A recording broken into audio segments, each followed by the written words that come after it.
महान स्वाधीनता संग्रामी नेताजी सुभाष चंद्र बोस को 127तम जन्म जयंती अवसर में ओडिशा कर्मजीवी सांबादिक संघ और समर क्रांति सेना आनुकूल्य महासमारोह भुवनेश्वर मास्टर कैंटीन स्थित होटेल केशरी परिसर में अनुष्ठित हो जाइछि। ए उत्सव को आनुष्ठानिक भाव राजनीतिज्ञ तथा पूर्वतन मंत्री प्रफुल्ल चंद्र घड़ी उद्घाटन करी नेताजी त्यागर पटांतर नाही बोली कहिथिले।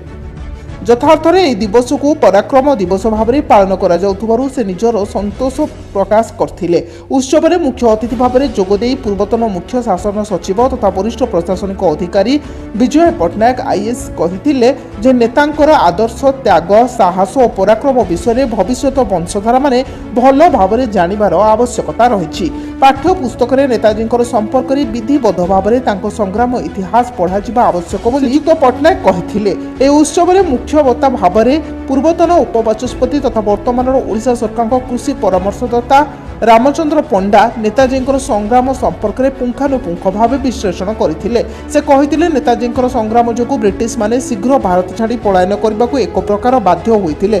गांधीजी त्याग और नेताजी संग्राम भारत को स्वाधीनता आनिबारे सक्षम होइथिला।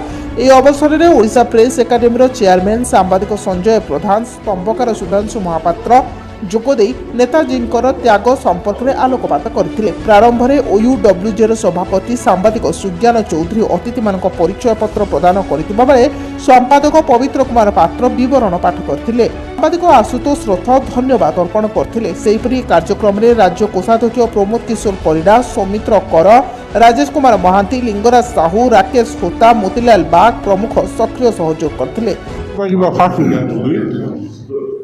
आमर नेताजी 137तम जन्म जयंती आम ये ओडिशा कर्मजीवी सामाजिक संघ और समर क्रांति सेना मिलकर देशर भविष्य आगामी भविष्य पीढ़ी नेताजी महान बलिदान संपर्क अवगत करने आम ये प्रयास वर्ष जारी कर।